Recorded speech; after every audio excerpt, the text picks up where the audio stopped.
Hello అండి, నేను మీ doctor Vivek, మీ ENT సర్జన్ని. కొంతమంది పిల్లల్లో ఫ్రీక్వెంట్గా ముక్కులో నుంచి రక్తం వస్తూ ఉంటుంది.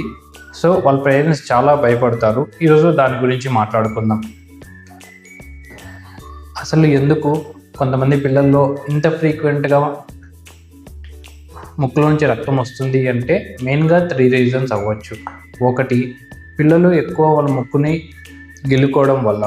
ఇలా గిల్లుకోవడం వల్ల మన ముక్కు ముందర భాగంలో ఉన్న రక్తనాళాలు పలసగా ఉంటాయి, అవి చీలి రక్తం రావచ్చు. రెండో కారణం వచ్చి పిల్లల్లో ఇమ్యూనిటీ తక్కువ ఉండడం వల్ల ఫ్రీక్వెంట్ ఇన్ఫెక్షన్స్కి గురవుతారు. ఆ ఫ్రీక్వెంట్ ఇన్ఫెక్షన్స్ వల్ల కోల్డ్ కూడా ఫ్రీక్వెంట్గా వస్తూ ఉంటుంది. సో ఇలా కోల్డ్ అయినప్పుడు కూడా ఫ్రీక్వెంట్గా నోస్ బ్లీడ్స్ వస్తూ ఉంటాయి. మూడో కారణం డ్రై ఎయిర్. మన ఎన్విరాన్మెంట్లో ఎప్పుడైతే హ్యూమిడిటీ తక్కువ అవుతుందో అప్పుడు ముక్కులో ఉన్న చర్మం డ్రై అయిపోయి బ్లీడ్ రావచ్చు. అసలు ఏమి చేయాలి అంటే పిల్లల్ని నోస్ ప్రికింగ్ ఆపమని చెప్పాలి. వాళ్ళ ఫింగర్కున్న నెయిల్స్ని ట్రిమ్ చేయాలి. దెన్ నోస్ ప్రికింగ్ని అవాయిడ్ చేయమని చెప్పాలి. నెక్స్ట్, పిల్లలు ఎప్పుడైనా ఎండకెళ్ళి ఆడుకొని వచ్చిన తర్వాత వాళ్ళు ముఖం కడుక్కుంటున్నప్పుడు ముక్కును కూడా కొద్దిగా తడుపుకోమని చెప్పాలి. ఓకే,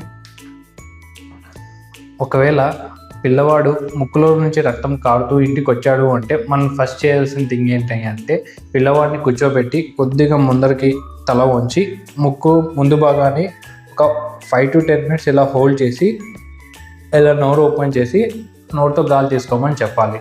ఒక 5 to 10 minutes ఆగిన తర్వాత వదిలేసి చూడాలి, మళ్ళీ బ్లడ్ వస్తుందా లేదా చూసుకొని, ఒకవేళ మళ్ళీ బ్లడ్ వస్తే మళ్ళీ ఇంకోసారి రిపీట్ చేయాలి. ఈ ముక్కున్న ముందు భాగాన్ని ఇలా గట్టిగా పట్టుకొని ఇలా ముందర కొంగి నోటితో గాలి తీసుకోమని చెప్పాలి. ఓకే, ఇలా చేసిన ఒక 20 minutes తర్వాత కూడా ఇంకా బ్లడ్ ఆగకుండా అలానే వస్తుంది అంటే వెంటనే ఒక ఈఎన్టీ సర్జన్ని వెళ్ళి కలిసడం బెటర్. Thank you.